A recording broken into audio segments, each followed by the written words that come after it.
do is first you try and get the civilian out of harm's way, and that's exactly what we did. But there are many more of the same. Any careful review of the official and binding policy decisions made by the relevant authorities in Israel since the outbreak of the war clearly evidence that such decisions lack any genocidal intent. The contrary is true.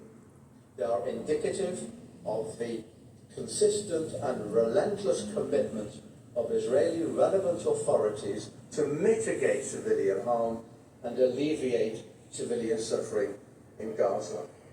Some of the comments to which South Africa refers are clearly rhetorical, made in the immediate aftermath of an event which severely traumatized Israel, but which cannot be seen as demanding genocide.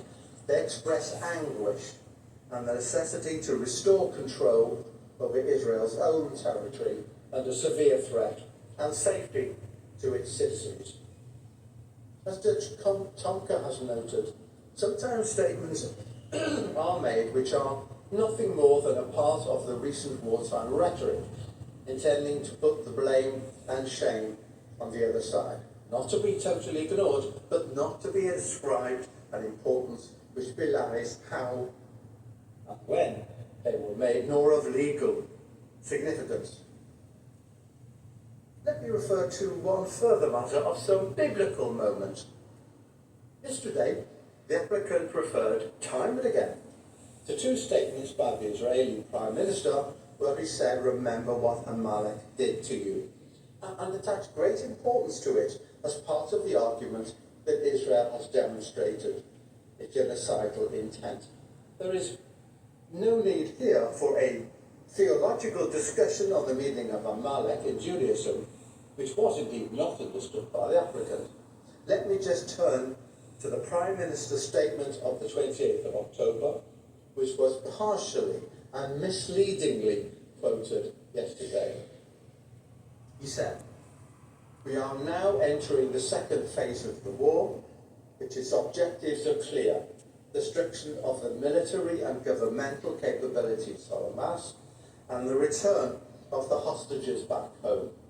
In the last couple of days, I have met with our soldiers in the bases, in the field, in the north and in the south. Remember what Amalek has done to you. We remember and we are fighting.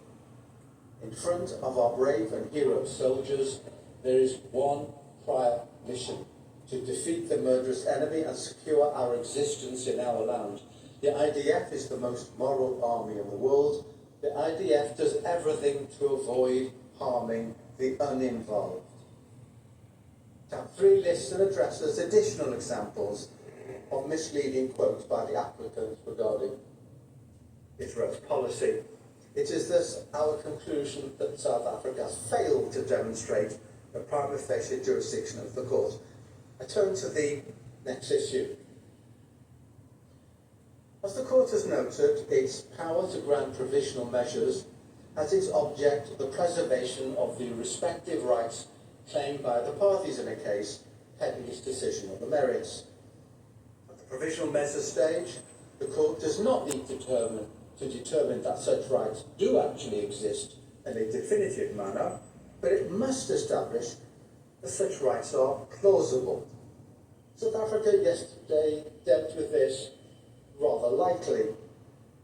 We can safely say that plausibility is an elusive concept. Simply declaring the claim rights are plausible is insufficient.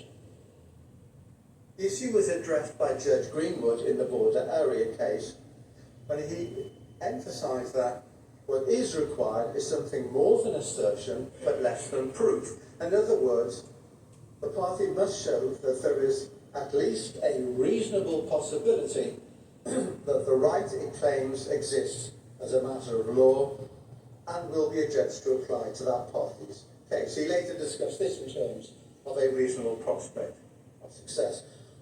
What is clear is that the court has sought to apply plausibility to particular treaty provisions or to general rules of international law.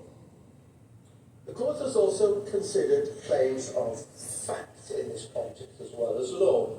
such as the finding as to whether Equatorial Guinea plausibly used the building at 42 Avenue Foch for diplomatic purposes.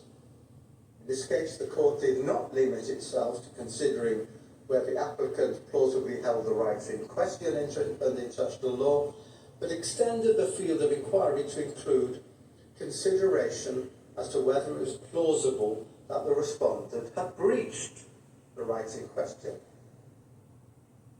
This approach appears also in Ukraine and Russia, where the court concluded that, on the basis of the evidence presented by the parties, it appears that some of the acts complained of by Ukraine fulfill this condition of plausibility. In other words, the court was prepared to consider not only the question of the plausibility of rights,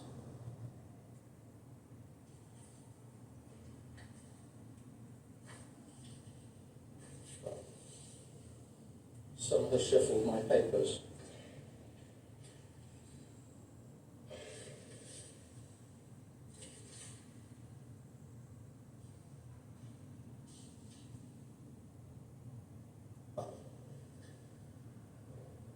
But also the question of the possible breach of such rights. The power of the court to indicate provisional measures under Article 41 of the statute has its object.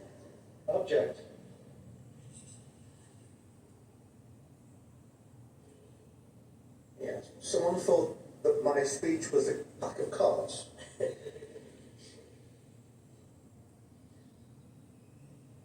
Indeed, in the Jardin case, my apologies, the court was prepared to examine evidence as to the existence of asserted rights and whether, as a matter of fact, the violations had plausibly happened. The final point to be made in this section of my pleading is simply to underline the obvious point that the court needs to consider the relevant respective rights of both parties, respondent as well as the applicant. Article 41 provides that the purpose of the provisional measures is to preserve the rights of either party. I would note the court order of the 16th of March 2022 in Ukraine, Russia, stating that the power of the court to indicate provisional measures has as its object the preservation of the respective rights claimed by the parties. And further quote the comment in the Myanmar case that the function of provisional measures is to protect the respective rights of either party pending its final decision. This mutual protection or balancing criterion in the light of the rights of both parties is intended to prevent either party being placed in a situation of disadvantage and to ensure that irreparable prejudice will not be caused to either party. I will look briefly at the relevant rights of both parties here. As regards the applicant, I make three simple and brief points. First, South Africa has presented a confusing and a partial recital of the facts. This will be discussed later this morning by Ms. Rajwan. Secondly, that the appropriate legal framework for this tragic situation is that of international humanitarian law. Thirdly, that Israel's efforts both to mitigate harm when conducting operations, as well as its efforts to alleviate suffering through humanitarian activities, have gone relatively unnoticed and dispel, or at the very least mitigate, against any allegation of genocidal intent. As from Israel's withdrawal of its civilian and military presence from Gaza in 2005, which brought an end to its belligerent occupation, and the violent coming to power of Hamas in 2007, a situation of conflict has existed, with Hamas firing rockets at Israeli towns and villages unceasingly. However, The attack on Israel on the 7th of October was qualitatively different from all that went before. The truth is that if there has been any genocidal activity in this situation, it was the events of 7th of October. Acts and intent can and have been adequately demonstrated. But Hamas, recognised as a terrorist group, at least 41 states, including the US, the UK, all members of the EU, Canada, Australia, Saudi Arabia, Japan and Colombia, is not before the court. Only South Africa, a third party that is not involved in the armed conflict, appears.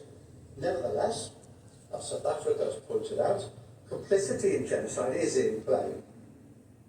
States that supported, condoned, praised or glorified the events of the 7th of October, both at the time and later, stand guilty of a violation of Article 3E of the Convention as being complicit in genocide, and indeed of the duty to prevent genocide under Article 1. As the agent has pointed out, South Africa has given succour and support to Hamas, at the least. Clearly of relevance to a discussion of the situation is the facilitation of humanitarian assistance, something that hardly fits well with accusations of genocidal intent. As my colleagues will demonstrate, Israel's activities in this area need to be addressed and not swept aside, as South Africa seeks to do. Prime amongst the rights of the respondent that are critical to any legal evaluation of the situation is the inherent right of any state to defend itself, embedded in customary international law and enshrined in the UN Charter. This right, afforded to states, reaffirms and underlines the responsibility of all states towards their citizens and marks the acceptance by the international community of the political reality and legal confirmation that states, when attacked, may legitimately respond in a forceful and proportionate manner. Professor Lowe yesterday sought to maintain that Israel has no right to self-defense in this situation. How could anyone possibly argue that Israel could not defend itself faced with the 7th of October atrocities and the incessant attacks against its civilians since? Indeed, a very wide range of states has acknowledged the right of self-defense here, ranging from the UK to the US, France, Germany, Italy, Canada, Japan, Ghana and Guatemala and others. That the measures proposed go far beyond the protection of the rights asserted.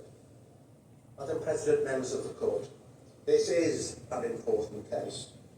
Allegations have been made which verge on the outrageous. The attack by Hamas on 7th of October, with its deliberate commission of atrocities, clearly falls within the statutory definition of genocide.